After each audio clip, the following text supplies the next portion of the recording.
प्रिय शिष्यों, आज हम लोग यह जानकारी प्राप्त करेंगे कि हमारा कर्तव्य क्या है, हमारी जिम्मेवारियां क्या हैं।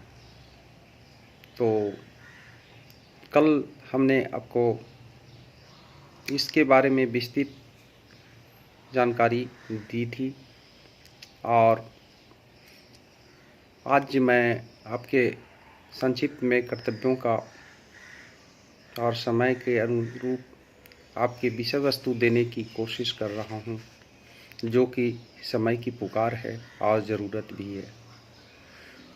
जैसा कि आप जानते हैं कि इस समय हमारा राष्ट्र और देश विषम परिस्थिति से गुजर रहा है।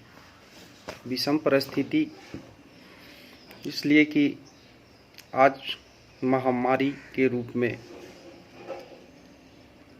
अनेक बीमारियां आ गई है और साथ ही साथ हमारे जो देश की स्थिति, आर्थिक स्थिति है, वो भी काफ़ी जर्जर स्थिति में है।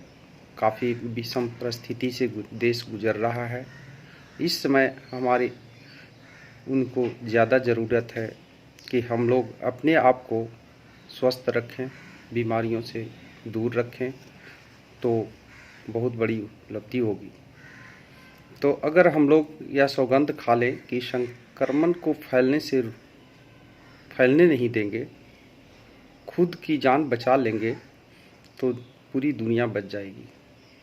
अभी तक इस बीमारी का कोई दवा नहीं निकली है, अतः सावधानी ही इसका उपाय है। बचना इंसान की स्वाभाविक प्रवृत्ति होती है। हर इंसान बचना चाहता है, परंतु प्रश्न ये उठता है कि हम बचना चाहते हैं, फिर भी असमय काल के गाल में समा जा रहे हैं। यानी कहीं न कहीं थोड़ी चूक हो रही है, गलती हो रही है, जिसे अब आगे से नहीं करना है। यहाँ सिर्फ थोड़ी सी असावधानी है, जिससे हम लोग कार्य प्रणाली में सुधार लाकर स्वस्थ जीवन जी सकते हैं। अगर विद्या इंसान को स्वस्थ और सुरक्षित जीवन नहीं देता है, तो उस विद्या का जीवन में क्या महत्व है? यानी उसका कोई जीवन में महत्व नहीं है। इस समय अपने आप को जो कुछ सीखा है, जाना है, उससे सबसे ज़्यादा ज़रूरी है कि अपने जीवन को बचाएं। जीवन को बचाने का एक सार्थक प्रयास जरूर करें।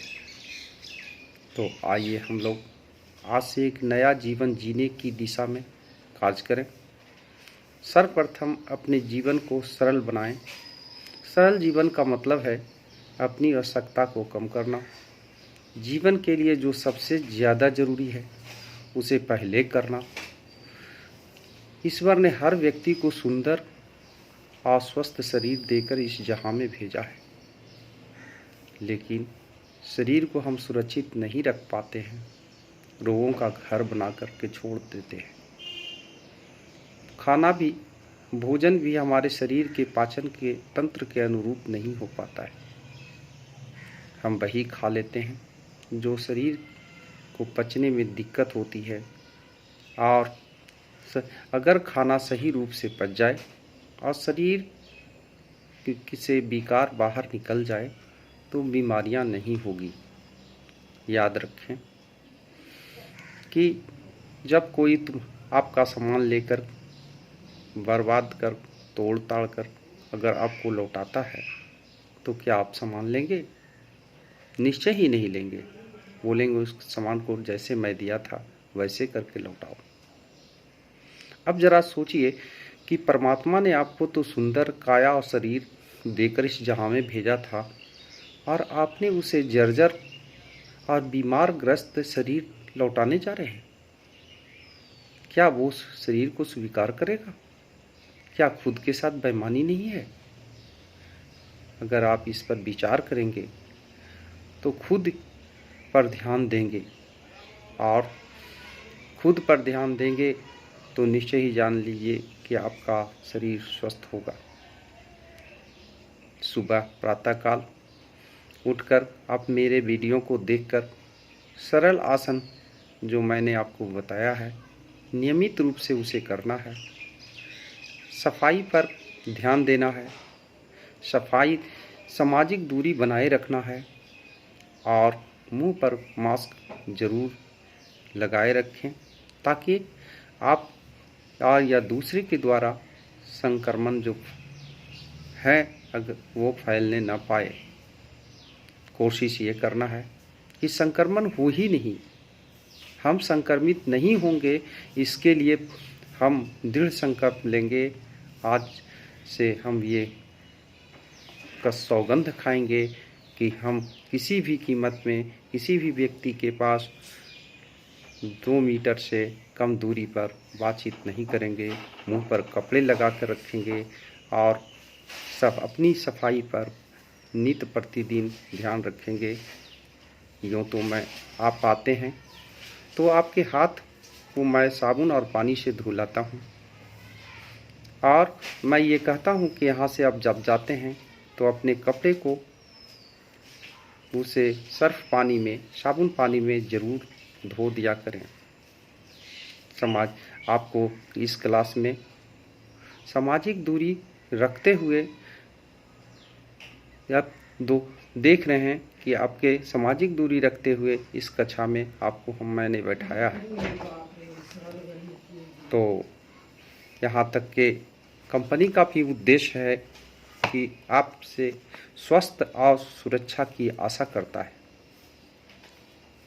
स्वस्थ और सुरक्षा का तो इस पर आप समुचित ध्यान देंगे। कोई भी जहां आप स्थिति देख रहे हैं कि असुरक्षित स्थितियां हैं तो उस असुरक्षित स्थिति को हटाने के लिए कारगर कदम ज़रूर उठाएंगे। इसमें हर लोगों की जिम्मेवारी है, हर लोगों का कर्तव्य है कि एक बेहतर जीवन दे सकें और अपने कर्तव्यों का ईमानदारी से पालन कर सकें। तो अगर आप अपने साथ ईमानदारी खुद के साथ ईमानदारी कर लेंगे तो निश्चय ही जान लीजिए कि आपका जीवन सुखमय होगा और आने वाले समय के लिए आप बेहतर साबित होंगे। धन्यवाद।